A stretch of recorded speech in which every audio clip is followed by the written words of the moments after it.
जय हिंद दोस्तों, स्वागत है आपका हमारे चैनल स्टडी लाइव पटना में। जैसा कि आप लोगों को पता है कि रोजाना की तरह आज भी ग्रुप डिस्कशन चलने वाला है। तो ग्रुप डिस्कशन की सारी जानकारी, टास्क सभी प्राप्त करने के लिए आपको सिंपली टेलीग्राम ग्रुप में जाना होगा।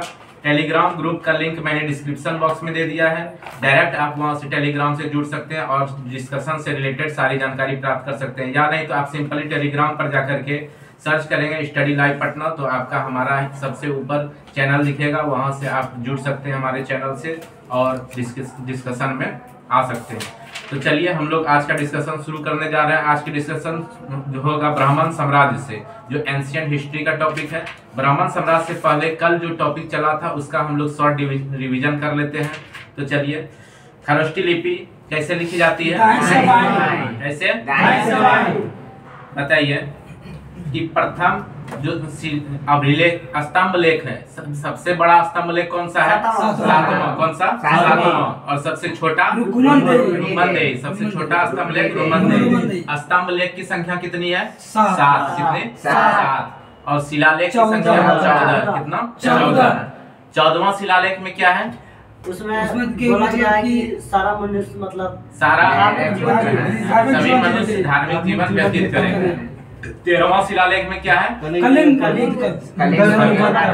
261 ईसा पूर्व में कलिंग हृदय परिवर्तन। अपने राज्याभिषेक के कितने वर्ष वो हृदय परिवर्तन कर लिए? 8वें। अपने राज्याभिषेक के 10वें वर्ष वो कहाँ पर गए थे? बोध गया। 20वें वर्ष लुम्बिनी और 12वें वर्ष नीलामी सागर। तो कहाँ पर 12वें वर्ष कौन से सागर? निगाली सागर। कौन सा? निगाली सागर। ठीक है, बताइए अशोक के पौत्र का नाम क्या था? दशरथ। जो कि आजीविकों के लिए कहां पर गुफा का निर्माण करवाए थे? नागार्जुन गुफा का निर्माण करवाए थे। ठीक है, और अशोक ने कहां पर करवाए थे? बराबर की पहाड़ियों में। ठीक है, किनके लिए? आजीविकों के लिए। तो 4 जो उनके द्वारा बनाया गया गुफा था वो कौन कौन सा था?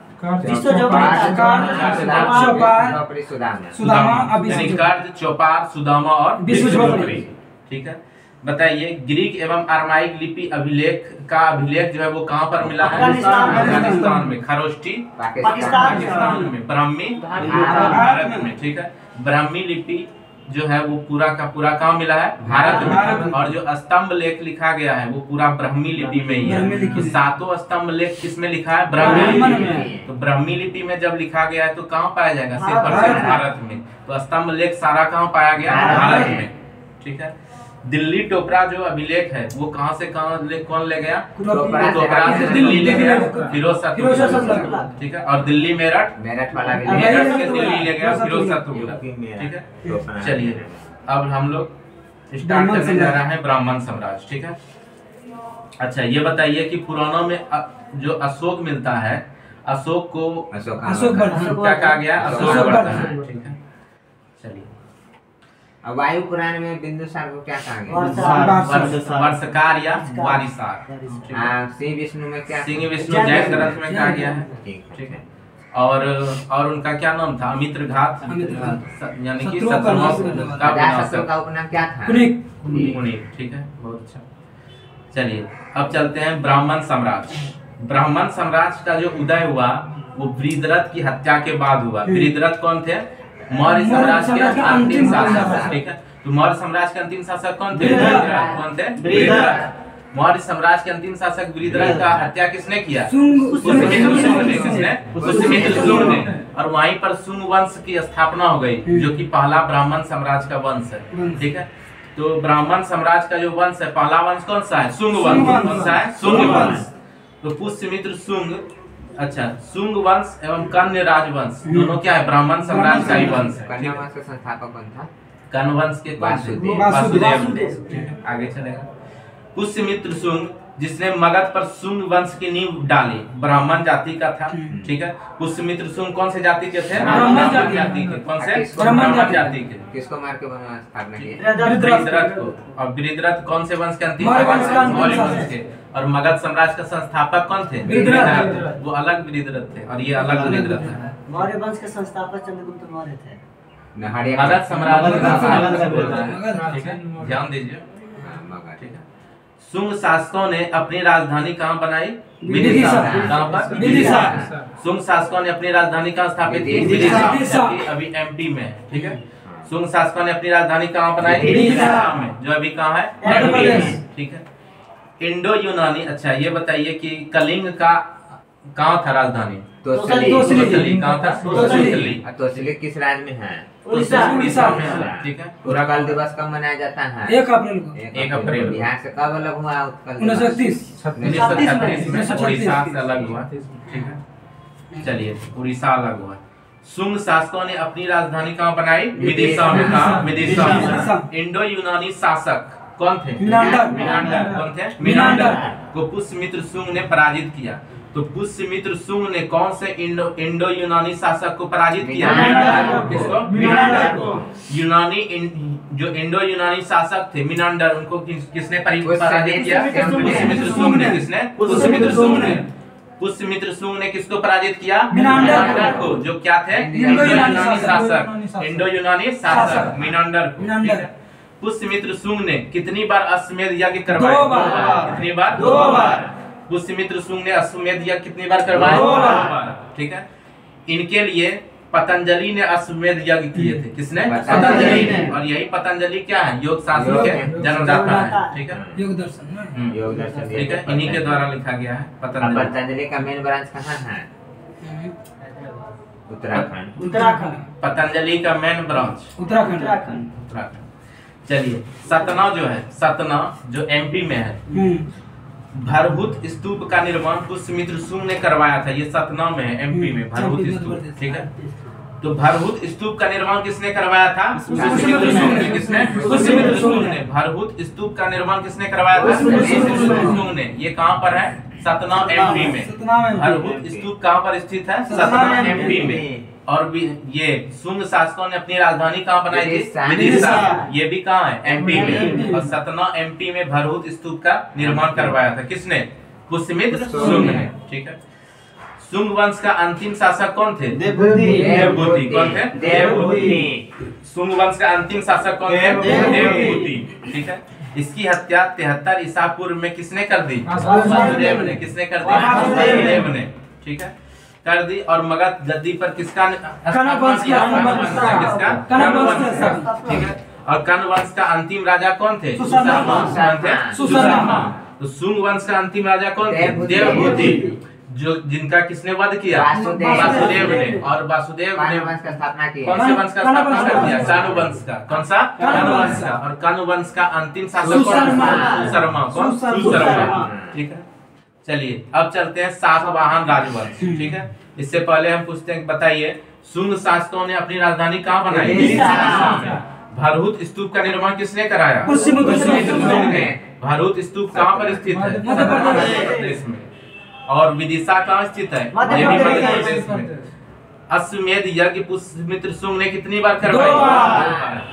इनके लिए अश्वमेध यज्ञ कौन किया? कौन? पतंजलि। पूछेगा पतंजलि किसके अधीन थे? पुष्यमित्र शुंग के। किसके? पुष्यमित्र शुंग के। ठीक है, महाभाष्य भी कौन लिखा? पतंजलि ये लिखा ना, महाभाष्य। कण्व वंश का अंतिम राजा कौन थे? सुशर्मा। और संस्थापक थे वासुदेव, जिन्होंने किनकी हत्या की? देवभूति की। जो कि देवभूति किनके अंतिम शासक थे? शुंग वंश के। ठीक है, याद रहेगा। अब चलते हैं सातवाहन राजवंश। शुंग वंश के अंतिम शासक हो गया देवभूति। देवभूति को मार कर स्थापना की सुशर्मा। चलिए, पुष्यमित्र शुंग वंश का अंतिम शासक देवभूति। और ये वासुदेव किसके संस्थापक थे? कण्व वंश के। और कण्व वंश के अंतिम शासक सुशर्मा। ठीक है, और शुंग वंश के संस्थापक पुष्यमित्र शुंग। ठीक है, मार के ठीक है, गर्दा है गर्दा। चलिए अब देखिए सातवाहन राजवंश, ठीक है। सिमुक ने 60 ईसा पूर्व में सुशर्मा की हत्या कर दी। सुशर्मा की हत्या किसने की? सिमुक ने। किसने? सिमुक ने। और सुशर्मा कौन से राजवंश के थे? कर्ण वंश के, ठीक है। सुशर्मा, सुशर्मा कौन से राजवंश के थे? कर्ण वंश के, जो कि अंतिम राजा थे, ठीक है। तो अंतिम शासक सुशर्मा को किसने हराया? सिमुक ने। सिमुक ने हत्या कर दी 60 ईसा पूर्व में, ठीक है। और वहीं से सातवाहन वंश की स्थापना हो गई, ठीक है। सातवाहन वंश कहाँ पर था? दक्षिण में ना, आंध्र सातवाहन वंश, ठीक है। सातवाहन आंध्र वंश यानी कि आंध्र वंश भी इसे कहा जाता है, सातवाहन वंश को। शासकों ने अपनी राजधानी प्रतिष्ठान, जो कि गोदावरी नदी के किनारे स्थित है, में स्थापित की। तो सातवाहन शासकों ने अपनी राजधानी कहाँ स्थापित की? प्रतिष्ठान। सातवाहन शासकों ने अपनी राजधानी कहाँ स्थापित की? प्रतिष्ठान में। कहाँ? प्रतिष्ठान में। और शुंग शासकों ने अपनी राजधानी कहाँ स्थापित की? विदिशा में। कहाँ? विदिशा, जो कि एमपी में है। और प्रतिष्ठान कहाँ पे? मुंबई में। आंध्र प्रदेश में। प्रतिष्ठान गोदावरी है, महाराष्ट्र महाराष्ट्र में प्रतिष्ठान, ठीक है। तो कहाँ पर है? महाराष्ट्र। कहाँ पर? महाराष्ट्र। प्रतिष्ठान कहाँ पर है? महाराष्ट्र। प्रतिष्ठान महाराष्ट्र के औरंगाबाद जिले में है, लिखा है। प्रतिष्ठान कहाँ है? महाराष्ट्र के औरंगाबाद जिले में। औरंगाबाद का नाम चेंज हो गया, संभाजी नगर। संभाजी किसका बेटा थे? शिवाजी का। संभाजी किसके बेटे थे? शिवाजी का। तो संभाजी नगर हो गया औरंगाबाद का, ठीक है। सातवाहन वंश के प्रमुख शासक थे कौन कौन? सिमुक थे, जो कि स्थापना किए थे इसको मार के, सुशर्मा को मार के। और सुशर्मा किसके अंतिम शासक थे? कर्ण वंश के, ठीक है। कर्ण वंश के संस्थापक वासुदेव ने किनको मारा? देवभूति को। देवभूति किसके अंतिम शासक थे? शुंग वंश के संस्थापक पुष्यमित्र शुंग, ठीक है, बहुत अच्छा। सातवाहन वंश के प्रमुख शासक कौन थे? सिमुक। सातकर्णी, गौतमी पुत्र सातकर्णी, वशिष्ठी पुत्र पुलुमावी तथा यज्ञश्री सातकर्णी। तो उस समय मातृ प्रधान था, सातवाहन वंश थे, मातृ प्रधान था। माता को अधिक प्रधानता दिया जाता था, इसलिए सभी अपने साथ नाम के साथ क्या लगाते थे? अपने माता का नाम, नाम से पहले माता ठीक है, माता का नाम, ठीक है।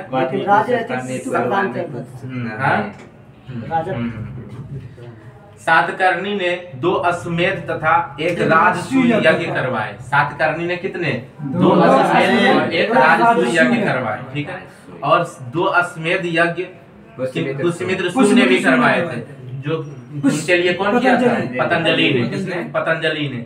और सातकर्णी भी 2 अश्वमेध यज्ञ करवा चुके और राजसूय यज्ञ भी करवाए। किसने? सातकर्णी ने।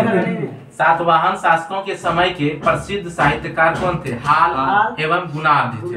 सातवाहन शासकों के समय के प्रसिद्ध साहित्यकार हाल एवं गुणाद। तो पूछेगा हाल एवं गुणाद साहित्यकार किसके अधीन थे? सातवाहन शासकों के। किसके? सातवाहन शासकों के। हाल एवं गुणाद प्रसिद्ध साहित्यकार किसके अधीन थे? सातवाहन शासकों के। किसके? सातवाहन शासकों के। सातवाहन शासकों के समय प्रसिद्ध साहित्यकार कौन थे? हाल एवं गुणाद। कौन थे? हाल एवं गुणाद, ठीक है। हाल ने गाथा सप्तशी सती तथा गुणाद ने बृहत कथा नामक पुस्तक की रचना की। तो गुणाद, ये जो गाथा सप्तशती है, ये किसने लिखा? हाल ने। गाथा सप्तशती किसने लिखा? हाल ने। और बृहत कथा किसने लगा? गुणाद। किसने लिखा? गुणाद ने, ठीक है। बृहत कथा गुणाद ने।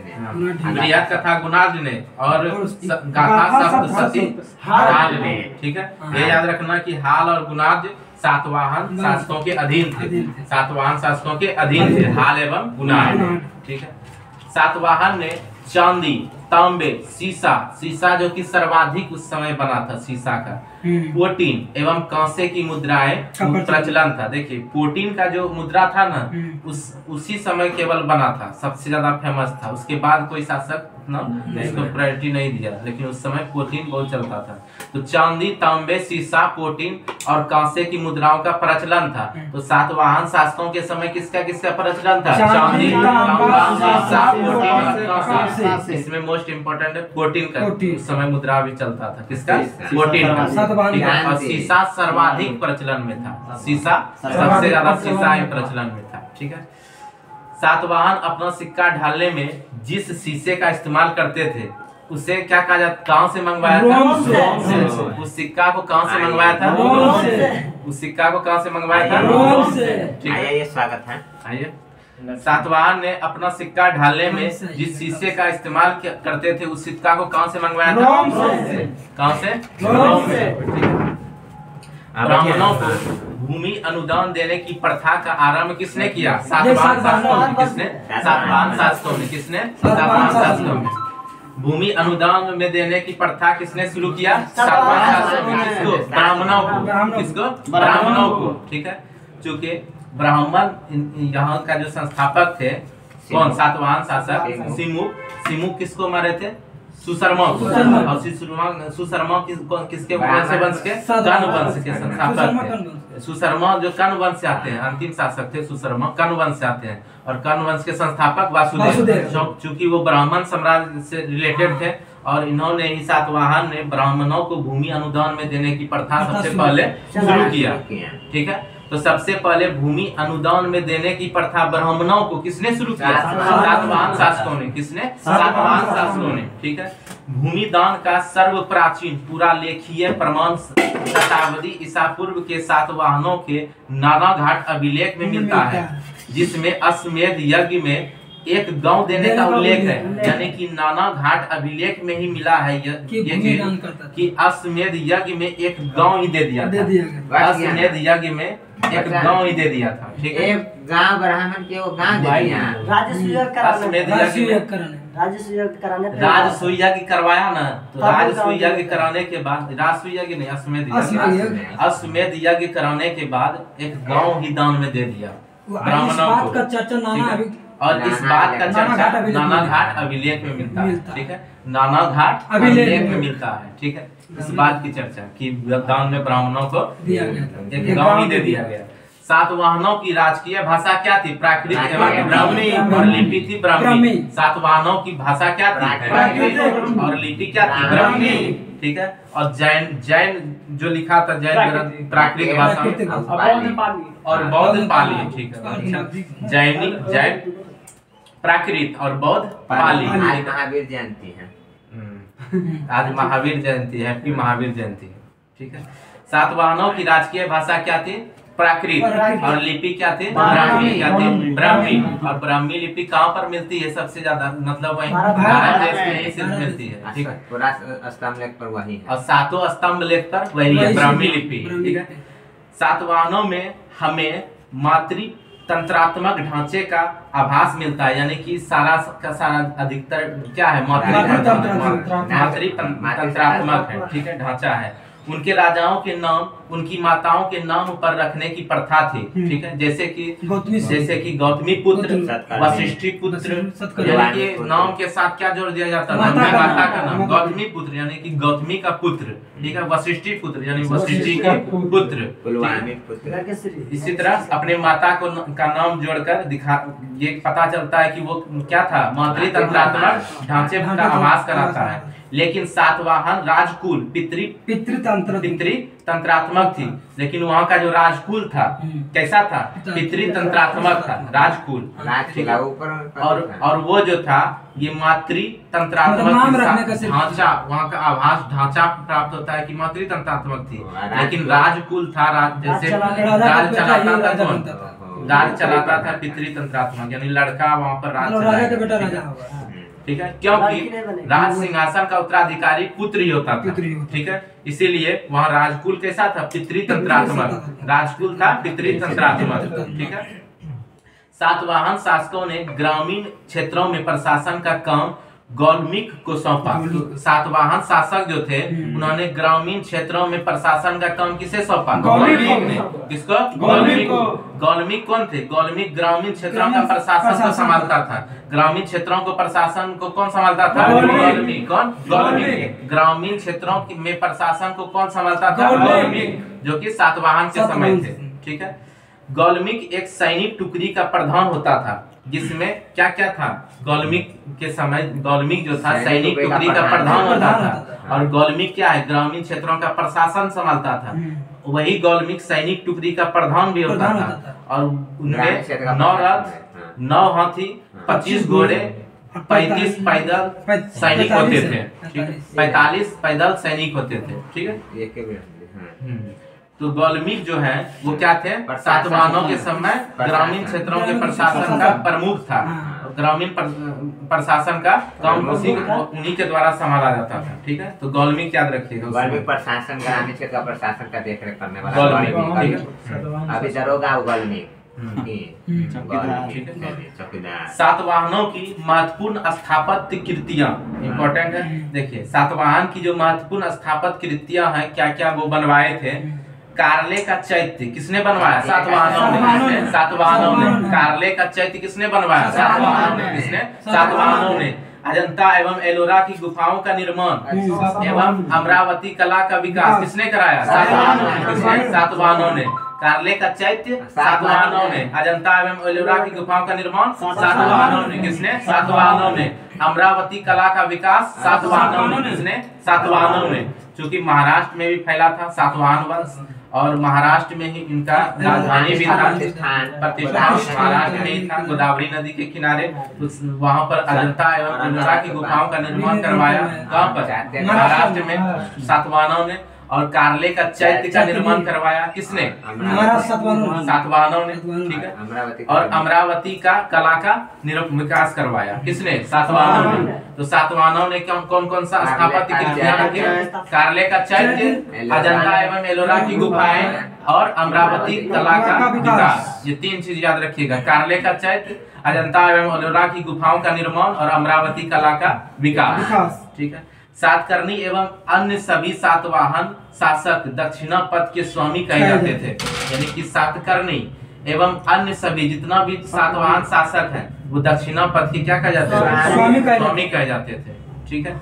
चलिए, सातवाहन राज्य ने उत्तर और दक्षिण भारत के बीच सेतु का काम किया। यानी कि सातवाहन बीच में ही था, उत्तर और दक्षिण भारत के बीच सेतु का काम किया। यानी कि महाराष्ट्र इधर फैला था, आंध्र प्रदेश तक इधर से। ठीक है। तो बीच में पड़ जाता है। तो सातवाहन राज्य जो है वो उत्तर और दक्षिण भारत के बीच सेतु का काम किया। पूछेगा उत्तर और दक्षिण भारत के बीच सेतु का काम कौन से राजवंश ने किया? सातवाहनों ने। कौन से? सातवाहनों ने। ठीक है। अब चलते हैं चेदी राजवंश, जो कि कलिंग में था। चेदी राजवंश। ठीक है। चलिए, चेदी वो कुछ कलिंग उड़ीसा में ना। चेदी की राजधानी शक्ति और कलिंग की राजधानी तोसली। ठीक है। वहीं पर 261 ईसा पूर्व में बिंदुसार को लेकर इसको 261 ईसा पूर्व में अपने राज्याभिषेक को। उसके बाद भेजा अशोक। कहाँ पर? तक्षशिला विद्रोह को दबाने के लिए। अशोक की मृत्यु के उपरांत संभवतः प्रथम शताब्दी ईसा पूर्व में कलिंग में चेदी राजवंश का उदय हुआ। अशोक जो 261 ईसा पूर्व में गए थे, फिर धीरे धीरे वहीं से अपना धर्म परिवर्तन कर लेते हैं। यानी कि अपना हृदय परिवर्तन उनका हो जाता है। उपगुप्त के कहने पर उनका बौद्ध भिक्षु उपगुप्त ने शिक्षा दिया, उनको दीक्षा दिया। ठीक है। लेकिन वो जो प्रवचन, इनका प्रवचन सुन के उनसे प्रेरित हुए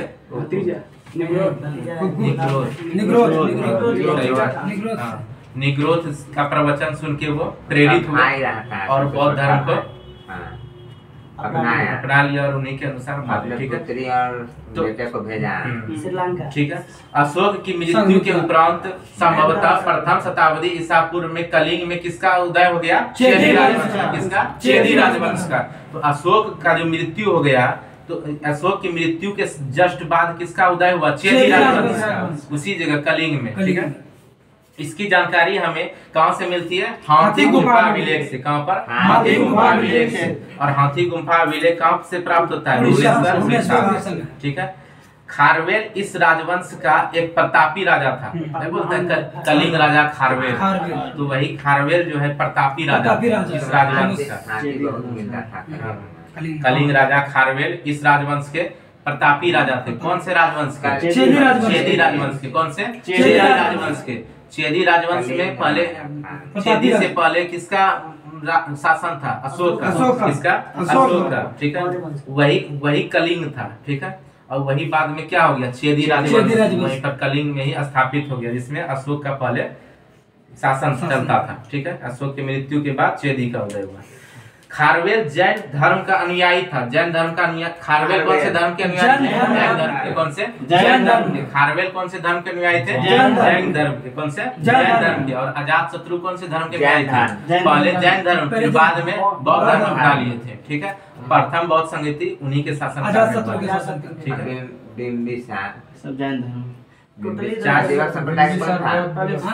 आजीवक संप्रदाय मोकली। आजीवक संप्रदाय कौन? अच्छा, ये बिंदुसार थे। ठीक है, आजीवक संप्रदाय को किसने अपनाया? बिंदुसार ने। ठीक है, चलिए। खारवेल इस जैन धर्म को मानता है। कौन? खारवेल जैन धर्म को मानते थे। ठीक है, उसने जैन मुनियों के लिए उदयगिरी की पहाड़ी में गुफा का निर्माण करवाया। पूछेगा कि उदयगिरी की पहाड़ियों में गुफा का निर्माण किसने करवाया? खारवेल। किसने? खारवेल। किसने? खारवेल ने उदयगिरी की गुफा में किसका निर्माण करवाया था? जैन मुनियों के लिए रहने के लिए। ठीक है, किसका? किसके लिए? जैन मुनियों के लिए। ठीक है, उदयगिरी की पहाड़ी में जो गुफा का निर्माण करवाया किसके लिए? जैन मुनियों के लिए। किसके लिए? जैन मुनियों के लिए। कौन करवाया? खारवेल। करवाया खारवेल। ठीक है, अब देखते हैं भारत के यवन राज। ठीक है, इससे पहले बताइए कि सातवाहन के समय मुद्राओं का जो प्रचलन था, कौन कौन से मुद्रा चलते थे?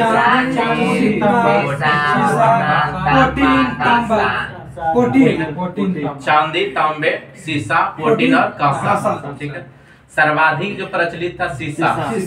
पोटीन फेमस है। कहाँ से मंगवाता था? सीसा रोम से। कहाँ से? रोम से। सातवाहनों की राजकीय भाषा क्या थी? राजकीय भाषा प्राकृत थी।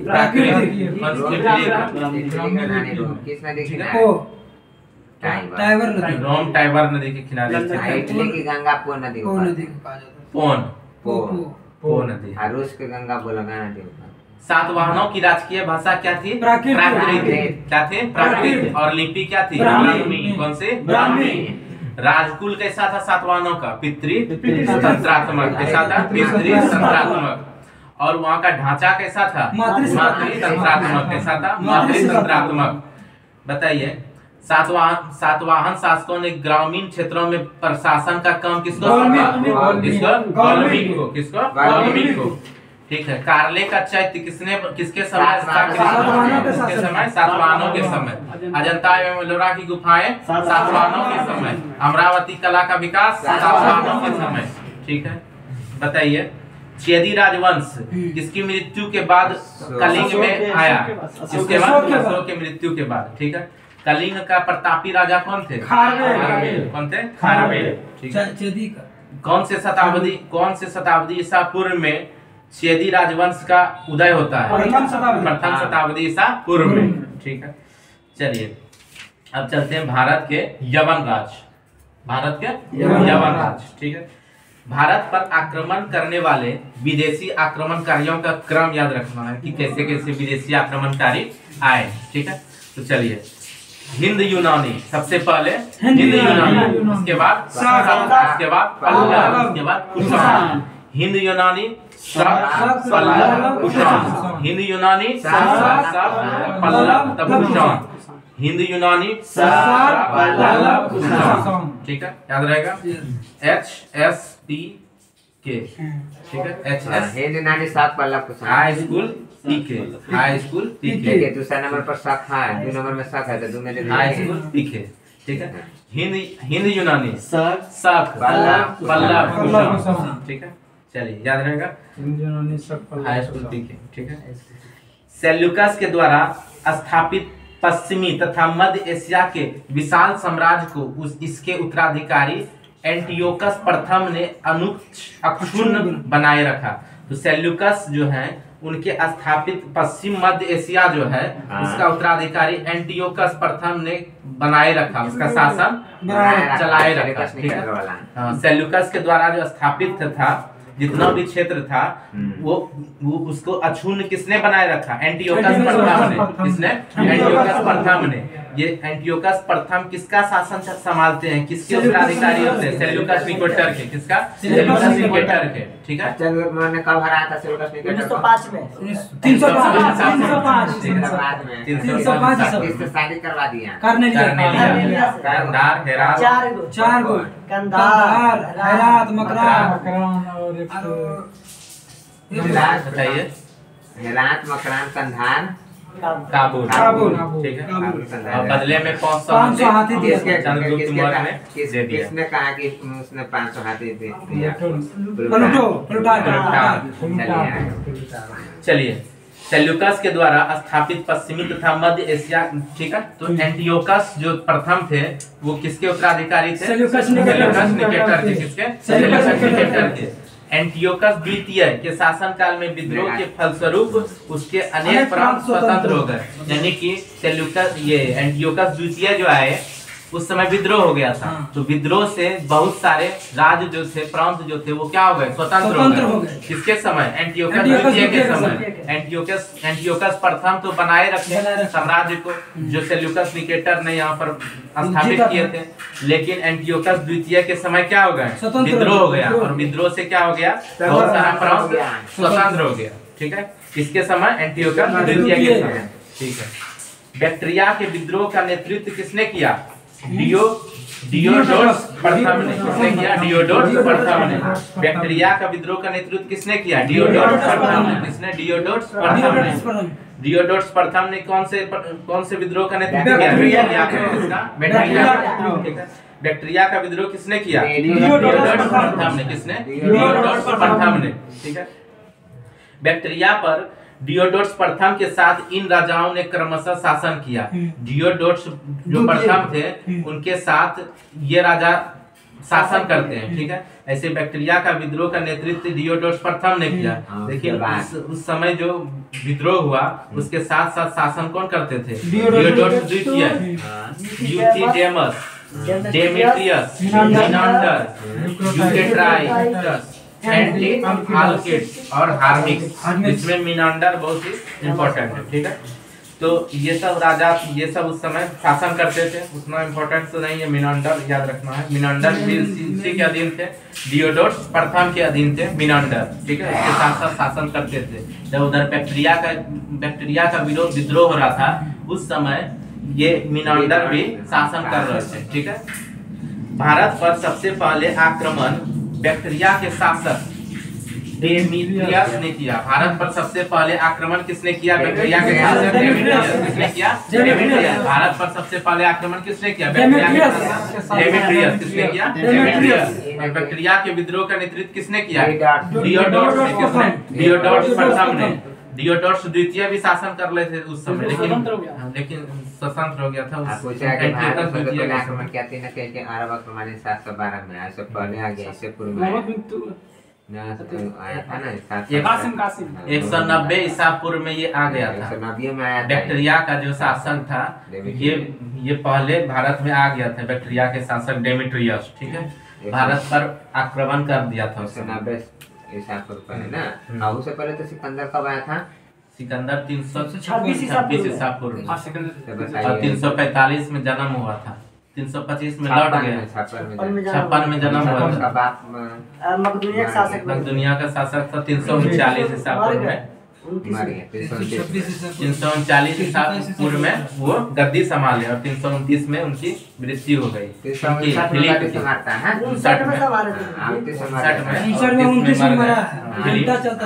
भारत आता है और 23 में मर जाता है। चलिए देखिए, तो पूछेगा भारत में सबसे पहले आक्रमण किसने किया? तो सिकंदर नहीं हुआ। 326 में वो किया। 190 ईसा पूर्व में लाइन सजा दी जाता हो गया सिकंदर के बाद डेमेट्रियस। उसके बाद डेमेट्रियस। आपने कब किया? 712 में। इसने 190 ईसा पूर्व में भारत पर आक्रमण कर अफगानिस्तान, पंजाब एवं सिंध के बहुत बड़े भाग पर अधिकार कर लिया। तो 190 ईसा पूर्व में भारत पर आक्रमण कर कौन डेमेट्रियस जो बैक्टीरिया का शासक था उसने 190 ईसा पूर्व में ही आक्रमण कर दिया और अफगानिस्तान, पंजाब, सिंध के बहुत बड़े भाग पर अधिकार कर लिया। अफगानिस्तान, पंजाब, पंजाब, सिंध सिंध के बहुत बड़े भाग पर आक्रमण आक्रमण कर लिया। ठीक है, अधिकार कर लिया। ठीक है, आक्रमण करने के बाद अधिकार भी कर लिया, केवल आक्रमण ही नहीं किया। ठीक है, पंजाब, सिंध, अफगानिस्तान, पंजाब, सिंध और अफगानिस्तान। कौन? डेमेट्रियस। डेमेट्रियस। 190 ईसा पूर्व में। तो भारत पर सबसे पहले आक्रमण किसने किया? बैक्टीरिया के शासक डेमेट्रियस ने। किसने? बैक्टीरिया के शासक डेमेट्रियस ने। कब? 190 ईसा पूर्व में। कब? 190 ईसा पूर्व में। इन्होंने भारत आकर कौन कौन से क्षेत्र को कब्जा कर लिया? पंजाब, सिंध और अफगानिस्तान। ठीक है, अफगानिस्तान, पंजाब और सिंध। ठीक है, चलिए, बैक्टीरिया का विद्रोह किसके नेतृत्व में हो रहा था? डियोडोट्स के नेतृत्व में, डियोडोट्स प्रथम के नेतृत्व में। ठीक है, एंटियोकस प्रथम के समय, एंटियोकस प्रथम किसका उत्तराधिकारी था? सेल्यूकस का। ठीक है, और एंटियोकस द्वितीय के समय ही स्वतंत्र हो गया, विद्रोह से स्वतंत्र हो गया। इसे ही हिंद यूनानी या बैक्टीरियाई यूनानी कहा जाता है। ये जो है साकल को अपनी राजधानी बनाई। किसने? डेमेट्रियस ने। डेमेट्रियस जो थे वो भारत पर आक्रमण किया और साकल को अपनी राजधानी बनाई, और इसे ही हिंद यूनानी या बैक्टीरियाई यूनानी कहा जाता है। किसको? डेमेट्रियस को हिंद यूनानी या बैक्टीरियाई यूनानी कहा जाता है। ठीक है, चलिए, और इसने राजधानी किसको बनाई? साकल को। किसको? साकल को। ठीक है, हिंद यूनानी शासकों में सबसे अधिक विख्यात कौन थे? मिनांडर। हिंद यूनानी शासकों में सबसे अधिक विख्यात कौन थे? कौन थे? मिनांडर। ठीक है, मिनांडर जो थे 165 से 145 ईसा पूर्व तक रहे थे। ठीक है, इनकी राजधानी क्या थी? साकल थी, जो कि आधुनिक सियालकोट शिक्षा का प्रमुख केंद्र था उस समय, साकल। ठीक है, तो हिंद यूनानी के समय जो डेमेट्रियस आए थे उसने अपनी राजधानी किसको बनाया? साकल। किसको? साकल को। और साकल जो है मिनांडर के समय भी राजधानी थी। मिनांडर के समय राजधानी कहाँ थी? हिंद यूनानी की शासक कहाँ थी? साकल। ठीक है, हिंद यूनानी शासकों के समय अधिक विख्यात कौन हुए? मिनांडर। और उनकी भी राजधानी कहाँ थी? साकल। कहाँ थी? साकल। ठीक है, जो कि आधुनिक कहाँ पर पड़ता है? सियालकोट में। कहाँ पर? सियालकोट में, पाकिस्तान में है। ठीक है, मिनांडर ने नागसेन यानी कि नागार्जुन से बौद्ध धर्म की दीक्षा ली। तो मिनांडर ने किससे बौद्ध धर्म की दीक्षा ली? नागार्जुन या नागसेन से। मिनांडर ने किससे बौद्ध धर्म की दीक्षा ली? नागसेन या मिनांडर से। किससे? नागसेन या मिनांडर से। मिनांडर ने दीक्षा लिया नागसेन या नागार्जुन से। ठीक है, नागसेन या नागार्जुन से। अब नागार्जुन गुफा किसने बनवाया? नागार्जुन गुफा किसने बनवाया? दशरथ ने, जो कौन थे? अशोक के पौत्र थे, पोता थे। ठीक है, चलिए, मिनांडर ने किससे दीक्षा ली? नागार्जुन या नागसेन से। ठीक है, मिनांडर के प्रश्न एवं नागसेन द्वारा दिए गए उत्तर एक पुस्तक के रूप में संग्रहित है। ठीक है, यानी कि मिनांडर जो प्रश्न पूछते हैं, नागसेन उसका जवाब देते हैं। दोनों का वार्तालाप एक पुस्तक में मिलिंद पन्नो पुस्तक का नाम है। क्या? मिलिंद पन्नो। जिनका नाम क्या? मिलिंद पन्नो, अर्थात मिलिंद के प्रश्न या मिलिंद प्रश्न। मिलिंद प्रश्न पूछते हैं और उनका जवाब कौन देते हैं? नागार्जुन। मिनांडर के प्रश्न यानी कि मिलिंद भी कहा जाता है उनको, मिनांडर के प्रश्न और नागसेन के जवाब। और नागसेन क्या थे? उनके गुरुजी थे जिनसे दीक्षा लिए। गुरुजी से सवाल पूछते हैं मिनांडर। ठीक है, और मिनांडर गुरुजी ने बोला कि सबसे लेकिन जैसे कि नागार्जुन था ना, मिनांडर बोला था, जब आया था तो बोला कि हम भी मतलब बौद्ध धर्म को अपनाएंगे, लेकिन तब अपनाएंगे जब मेरा कोई सवाल का जवाब तुमरे में कोई दे देगा तब। तो उधर से भेजा था इसी को, नागार्जुन को, कि जाओ तुम सवाल का जवाब दो और वो पूछेगा। तब जब दे दिया तब इसका मतलब स्वीकार मान लिया। तब मिलिंद पन्नो हो गया। तो उसी का जो मतलब वार्तालाप हुआ इसी में किताब में लिख दिया, इसका नाम है मिलिंद पन्नो। उसके बाद एक्सेप्ट किया वार्तालाप के बाद। तो मिलिंद पन्नो कौन सा पुस्तक था? मिलिंद पन्नो। अब मिनांडर कौन से शासक थे? हिंद यूनानी। कौन से? हिंद यूनानी। ठीक है, जो कि नागार्जुन से दीक्षा लिए दीक्षा थे। लिए। और नागार्जुन से जैसे जो सवाल पूछे थे वो कौन से पुस्तक में है? मिलिंद पन्नो, ठीक है, या फिर मिलिंद प्रश्न, ठीक है। हिंद यूनानी भारत के पहले शासक हुए। हिंद यूनानी क्या हुए? भारत के पहले शासक हुए, जो कि 190 ईसा पूर्व में ही आक्रमण किए थे। कौन? डेमेट्रियस, ठीक है, कौन? डेमेट्रियस। और हिंद यूनानी भारत के पहले शासक हुए, जिनके जारी किए गए सिक्कों के बारे में निश्चित रूप से कहा जा सकता है कि सिक्के किन किन राजाओं के हैं। कौन कौन सा राजा आए इसके बारे में सिक्का देख के हम लोग बता सकते हैं, ठीक है। भारत में सबसे पहले हिंद यूनानियों ने ही सोने के सिक्के जारी किए। तो भारत में सबसे पहले सोने के सिक्के किसने जारी किए? हिंद यूनानियों ने। किसने? हिंद यूनानियों ने, ठीक है। सोने के सिक्के सबसे पहले जारी किसने किए? हिंद यूनानियों ने, ठीक है। मिनांडर कहाँ से थे? हिंद यूनानी थे, ठीक है। बताइए, जो राजधानी था उस समय हिंद यूनानियों का कहाँ पर था? साकल कहाँ पड़ता है? सियालकोट, पाकिस्तान, वर्तमान पाकिस्तान में, ठीक है। बताइए, डियोडोट्स प्रथम जो थे, ये कौन सा विद्रोह बैक्ट्रियाई विद्रोह, ठीक है। और बैक्ट्रिया के शासक कौन थे? डेमेट्रियस। और डेमेट्रियस ने ही क्या किया? सबसे पहले 190 ईसा पूर्व में भारत पर आक्रमण किया, ठीक है। अफगानिस्तान और पंजाब, अफगानिस्तान, पंजाब और सिंध पर अधिकार किया।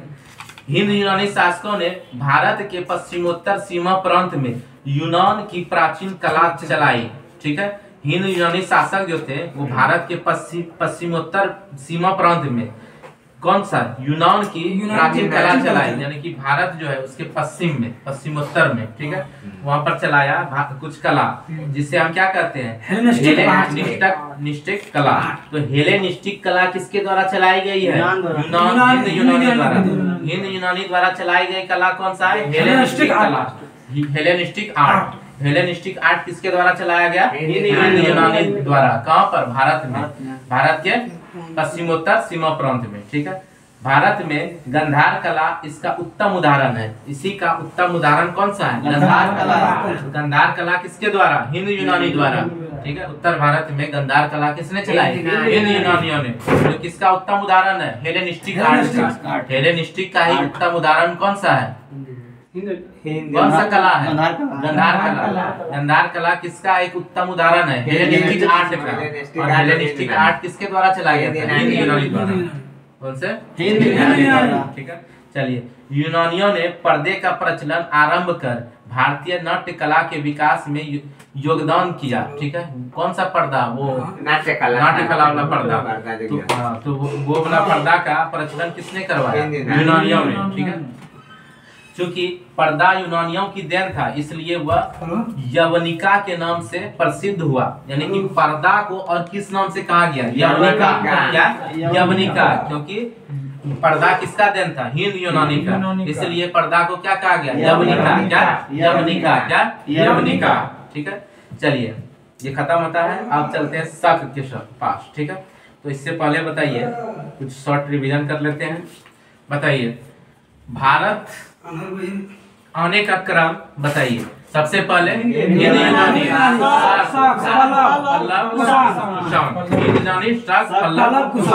ठीक है। बताइए, हिंद यूनानी में सबसे पहले भारत पर आक्रमण किसने किया? डेमेट्रियस 190 ईसा। बैक्ट्रिया विद्रोह का नेतृत्व किसने किया? किसने? डियोडोट्स प्रथम ने, ठीक है। डियोडोट्स प्रथम ने, हाँ, डियोडोट्स प्रथम के अधीन बहुत सारे राजा थे, जो कि मिनांडर भी उसी के अधीन थे, ठीक है। बताइए, जो एंटियोकस प्रथम थे, एंटियोकस प्रथम किसके उत्तराधिकारी थे? सेल्यूकस के। किसके? सेल्यूकस के। और एंटियोकस द्वितीय, एंटियोकस द्वितीय किसके उत्तराधिकारी थे? एंटियोकस द्वितीय जो था उसके समय विद्रोह हो गया था, स्वतंत्र हो गया था, ठीक है। चलिए, मिनांडर के गुरु दीक्षा किससे लिए थे? नागार्जुन से। किससे? नागार्जुन या नागसेन, ठीक है। नागार्जुन और मिनांडर और नागार्जुन के बीच जो वार्तालाप होता है कौन से पुस्तक में लिखा है? मिलिंद पन्नु। कौन से? मिलिंद पन्नु। हाँ, या मिलिंद पन्नु। ठीक है। हिंद यूनानी जो भारत में सबसे पहले सिक्के सोना के किसने जारी किए? हिंद यूनानी। किसने? हिंद यूनानी। अच्छा, हेलेनिस्टिक आर्ट किसके द्वारा चलाया गया? हिंद यूनानी द्वारा। किसके द्वारा? हिंद यूनानी द्वारा। और गंधार कला किसके अधीन आता है? हेलेनिस्टिक आर्ट के अधीन आता है। ठीक है, उसी का एक उत्तम उदाहरण है हेलेनिस्टिक आर्ट का। लेकिन सबसे पहले अगर पूछेगा कि सबसे ज्यादा सोना के सिक्का कौन चलाया भारत में? गुप्त शासक। सबसे ज्यादा शुद्ध कुषाण सबसे पहले ठीक है। यवनिका किसे कहा जाता है? पर्दा को। क्योंकि पर्दा सबसे पहले किसने लाया था? हिंद यूनानी ने। ठीक है, और वहीं से नाट्य कला का विकास किया। ठीक है, चलिए अब चलते हैं शक के पास। यूनानियों के बाद कौन आते हैं? शक। कौन? शक आते हैं। पहले हिंद यूनानी, तब शक, तब पल्लव, तब कुषाण। ठीक है, हाई स्कूल पीछे हिंद यूनानी, पल्लव, कुषाण।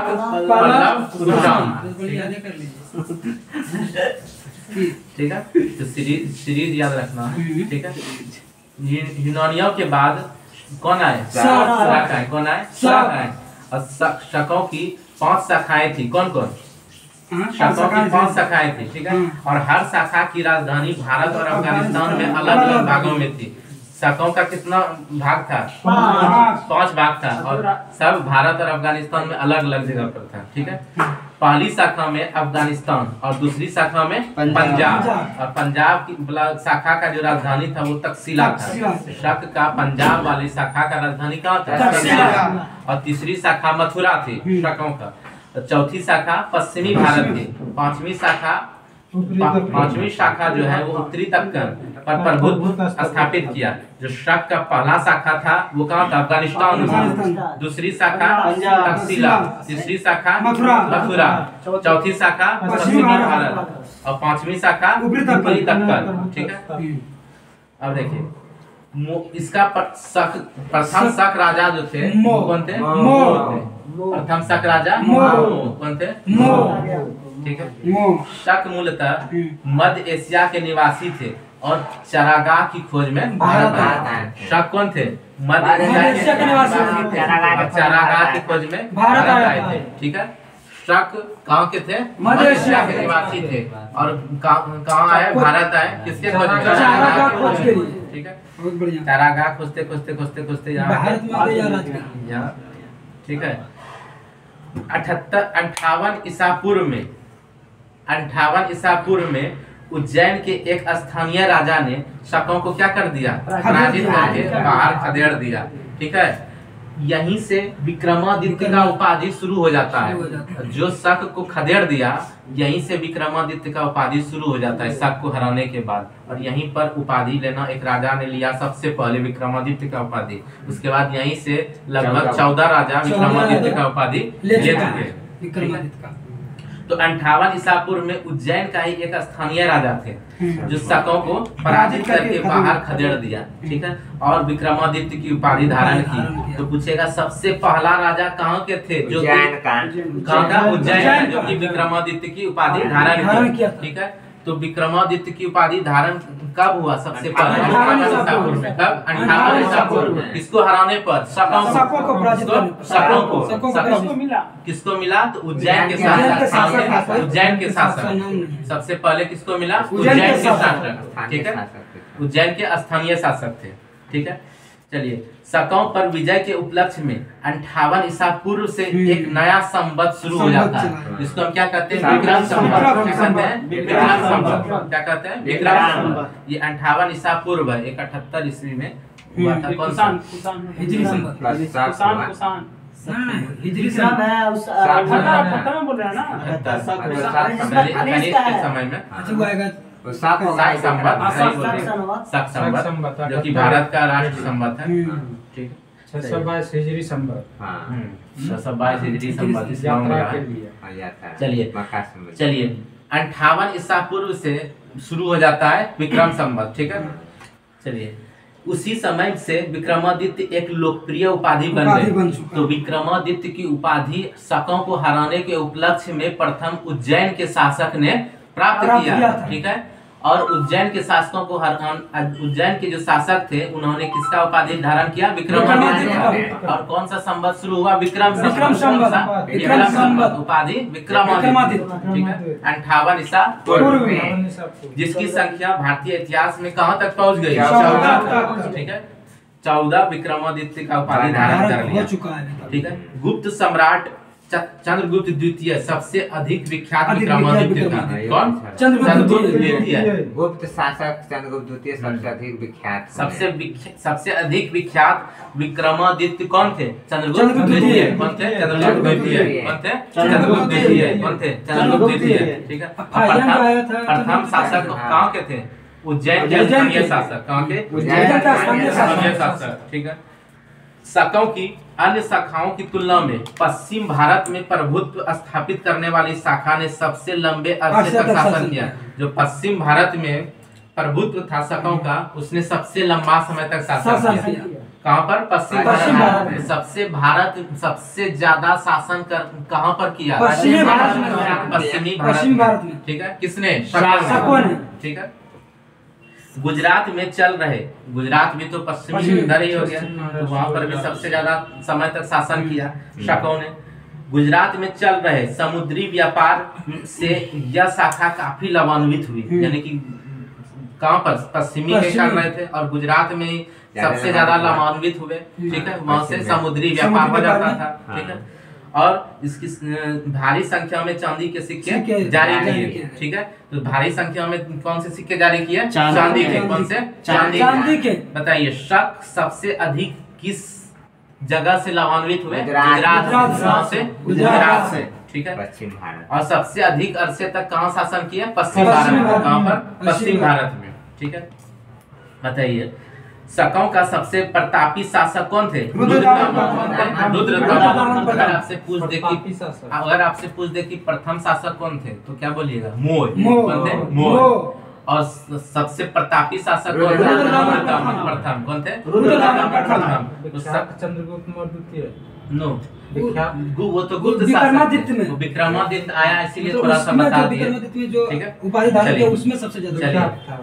चलिए, शाकों का सबसे प्रतापी शासक कौन थे? रुद्रदामन प्रथम। कौन? रुद्रदामन प्रथम। और प्रथम शासक कौन? और शाकों का सबसे प्रतापी शासक रुद्रदामन प्रथम। कौन? रुद्रदामन प्रथम, जिसका शासन 130 से 150 ईस्वी तक चला। गुजरात के बड़े भाग पर था। ठीक है। क्योंकि पश्चिमी छोर में ज्यादा दिन तक रहा और गुजरात के बड़े भाग पर था। ठीक है। 130 से 150 ईस्वी तक। ठीक है। इसने काठियावाड़ की अर्ध शुष्क सुदर्शन झील का जीर्णोद्धार किया। रुद्रदामन प्रथम थे, याद रखिएगा। रुद्रदामन प्रथम ने काठियावाड़ की अर्ध शुष्क सुदर्शन झील का निर्माण करवाया। तो सुदर्शन झील का निर्माण सबसे पहले किसने करवाया? रुद्रदामन प्रथम ने। जीर्णोद्धार करवाया, मतलब मरम्मत करवाया। अच्छा, ये जो बना था ये मौर्यों द्वारा बना था। ठीक है।